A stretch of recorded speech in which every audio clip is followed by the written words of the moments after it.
As a member of the Backbench Business Committee, I'm very pleased that we have debated this subject this afternoon, and I congratulate the Honourable Member for Stoke-on-Trent South on his speech, and I agreed with every word.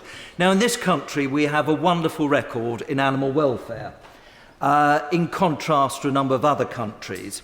And I say to my honourable friend, the Minister, if he responds in a positive fashion to what he's listened to this afternoon and the huge number of representations made from constituents throughout the country, then I think our stock will grow further.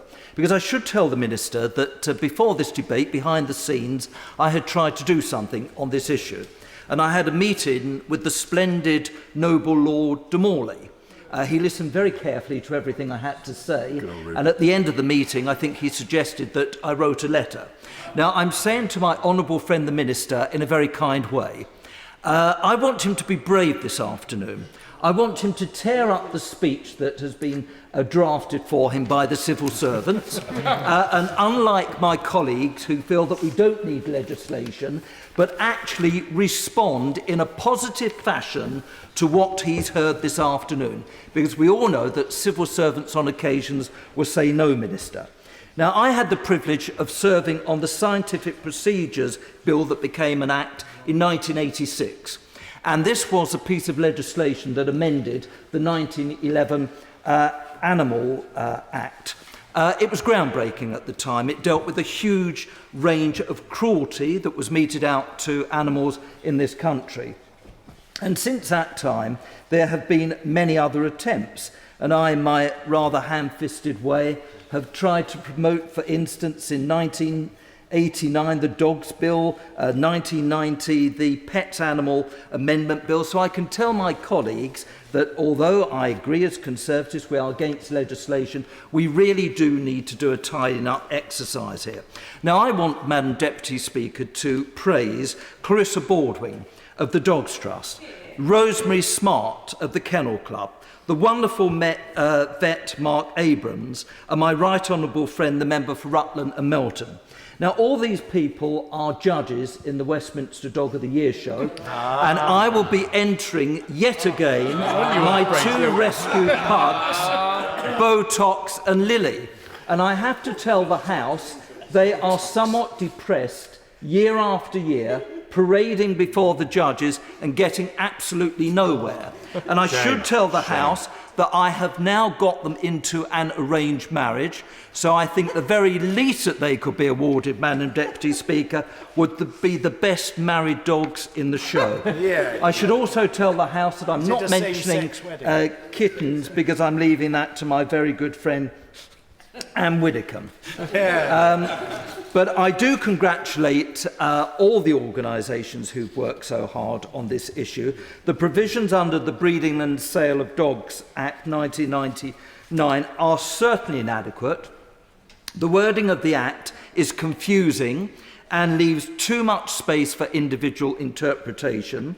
Producing 5 litters every year is absolutely ridiculous, for goodness sake. I think 2 is quite enough.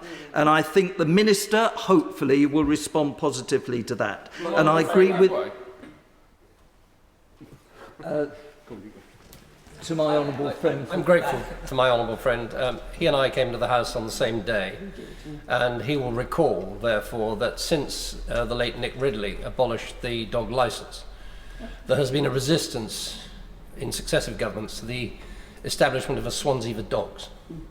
The fact of the matter is, and the Minister needs to understand this, that unless and until every animal sold is properly registered, properly vaccinated, properly documented, and there are proper controls over the breeding and sale of not just dogs, but cats as well, this problem will not be solved, and the time has come for legislation.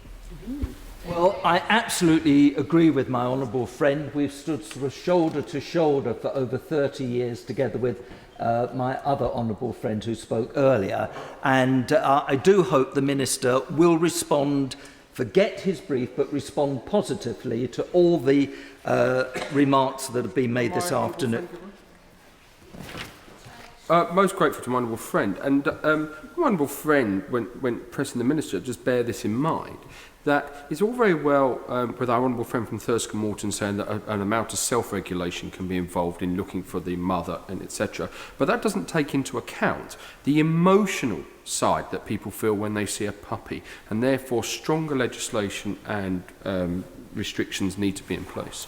I do agree with my honourable friend, although I'm not sure about the remarks which he made earlier this afternoon about the castration of his dog. It is crucial that puppies are exposed to extensive social interaction and stimuli during the first 12 to 14 weeks of their lives. This is more than commercial farmers are willing to provide.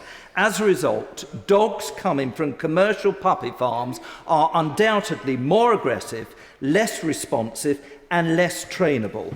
The current legislation regulating operations of pet shops dates back to 1951. This is a very long time ago, and we certainly do need to change this legislation, particularly as a result of the internet, which has brought so many colleagues into the House this afternoon. The Pet Animals Act 1951 appears to only address the physical requirements that pet shops need to meet. It takes no account of the mental well-being of pets sold or for dogs who need physical exercise. Clear guidance needs to be provided to local authorities. I have also been made aware of the growing problem of illegal dog importation to the United Kingdom. And I would like to take the opportunity that I'm afforded now to urge the Secretary of State to examine how the influx of puppies from rabies-endemic Eastern European countries can be addressed. So I say again to my honourable friend the Minister, be bold, tear up the speech and do something now to stop puppy and kitten farming. Neil Parish. Thank you.